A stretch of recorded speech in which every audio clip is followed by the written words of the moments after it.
What we've got is three options, all right? Three choices. You can do the recycling project, which we talked about. You could do the art display, or you could do the butterfly garden. There's a special visitor in Miss McCoy's second grade class at Willow Grove Elementary School in Poway.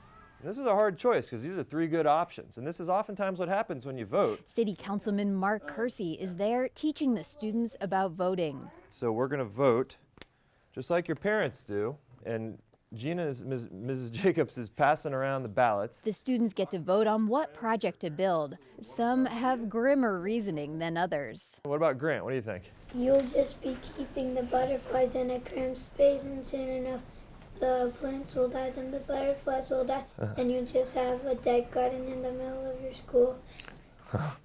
Okay. The students wait anxiously as the ballots are counted. Recycling's got a commanding lead, I think. No! Yes! Recycling ends up the winner, leaving butterfly supporters licking their wounds. Don't like whine. That's right. Because it's just like a game.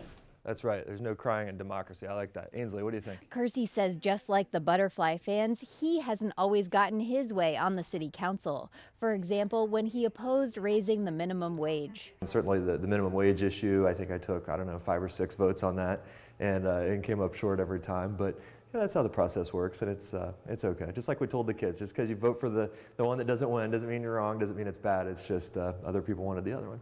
Kersey was first introduced to politics in high school when his stepfather was elected mayor of their small town near Columbus, Ohio. So it was, one of these things where everybody knows everybody, and I think at that level it's more like running for high school student council than anything. It's just a popularity contest. Nice to see you. Good to see you too. Hey, welcome. Almost 14 years ago, he moved to San Diego for a job.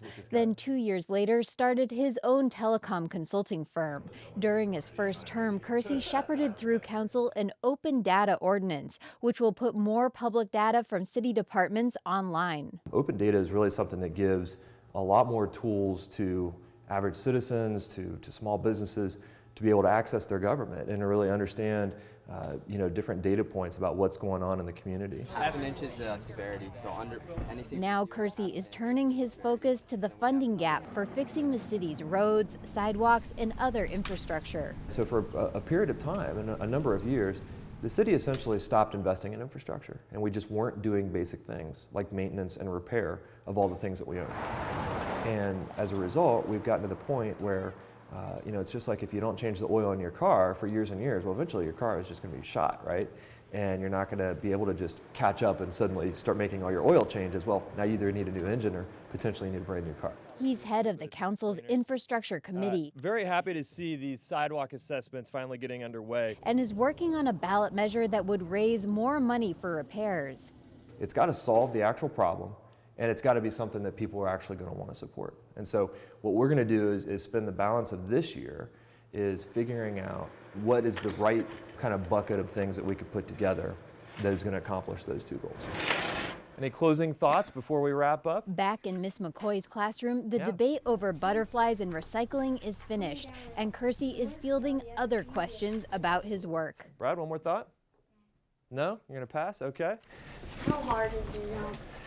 Well, we have to make tough decisions just like this, right? So that can be kind of difficult.